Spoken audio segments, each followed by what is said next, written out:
Hello and thank you for listening. This is an explanation for those of us who are not network engineers.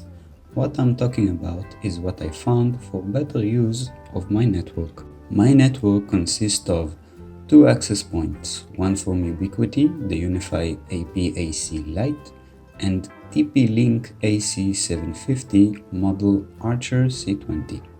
A router from Ubiquiti, the Edge Router X, and a supplied modem from my ISP.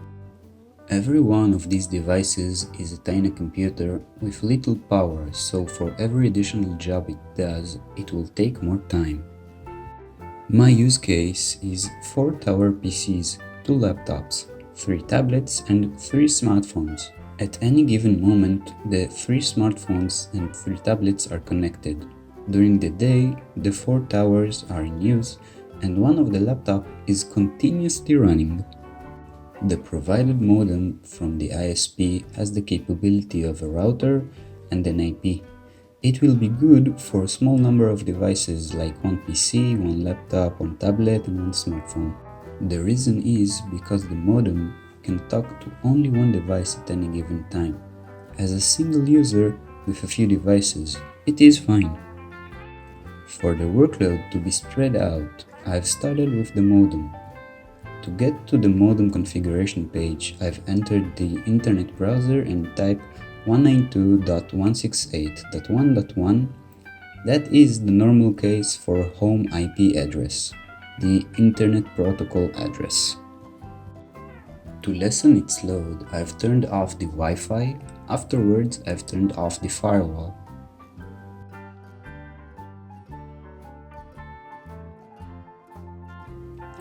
After setting the firewall off in the modem, it is important to connect the router with a firewall working, for that helps filter out malware. In the router, I had noticed that the firewall policies are configured to drop as first rule and allow as second, for which I've thought that it will take time for information to be routed in.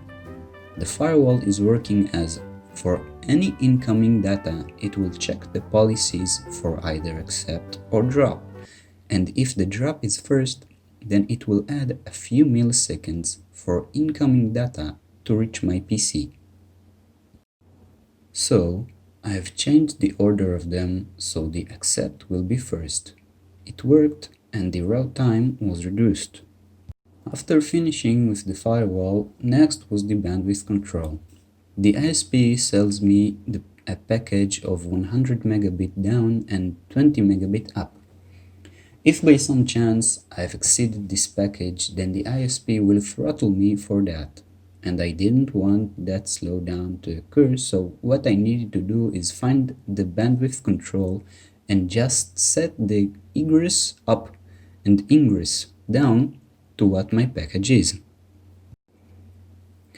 In the Edge Router X, the settings for bandwidth control is QoS, and I have used the smart function for its simplicity. I only needed to set the WAN interface, the Ethernet connection into the router, and to write the package limits. A quick reminder, the ISP could still throttle me.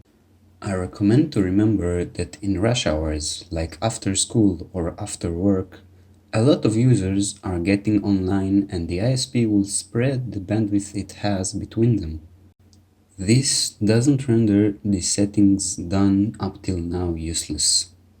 These settings are to smooth out the internet experience. That is to say that slowdowns can still occur, but will happen mostly when the ISP is overloaded.